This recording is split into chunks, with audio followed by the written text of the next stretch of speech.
ভিডিওটি বেশ কয়েকদিন আগে আমি যখন গ্রামে গিয়েছিলাম তখন আমার শাশুড়ি মায়ের কাছে এই পিঠাটি খাওয়ার আবদার করেছিলাম।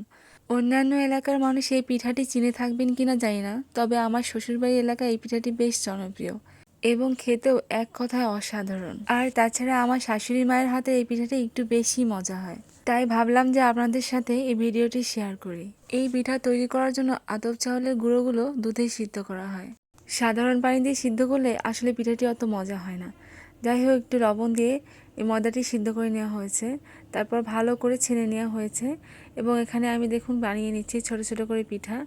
কিছুটা পেটটা মোটা করে এবং দুদিকে ছুসলা করে বানিয়ে নেওয়া হয় পিঠাটি। তারপরে এখানে তেলে ভেজে নেওয়া হচ্ছে। আসলে এটার নাম সুচ পিঠা বলে। অন্যান্য এলাকার মানুষ অন্য নামেও ডাকতে পারে, তবে আমার শ্বশুরবাড়ির এলাকায় এটাকে সুচ পিঠাই বলে। কালার না আসা পর্যন্ত এই পিঠাগুলো সুন্দর করে এপিঠ ওপিঠ উল্টে ভেজে নেওয়া হচ্ছে। এবং এই পিঠার একটি বিশেষত্ব হচ্ছে এই পিঠা কিন্তু শুকনোও ভালো লাগে, অনেক সুন্দর মুচমুচে হয়। খুব সহজ এবং খুবই সাধারণ উপকরণে তৈরি এই পিঠাগুলো কিন্তু রসমালাইয়ের চেয়ে কোনো অংশে কম নয়, খুবই মজাদার। এভাবে সুন্দর করে ভেজে নেওয়ার পর এটা আসলে গুড়ের শিরায় ভিজাতে হবে। অনেকে আবার চিনির শিরা করে ভিজায়, কিন্তু গুড়ের শিরাতেই বেশি মজা হয়। কারণ শীতকাল বলে কথা, খেজুরের গুড় তো লাগবেই। আর খেজুরের গুড় দিয়ে পিঠা খাবো না তা কি হয়? পিঠাগুলো খুব সুন্দর করে ভেজে নেওয়ার পর প্রথমে গুড়ের শিরা এবং পরে দুধ দেওয়া হয়েছিল।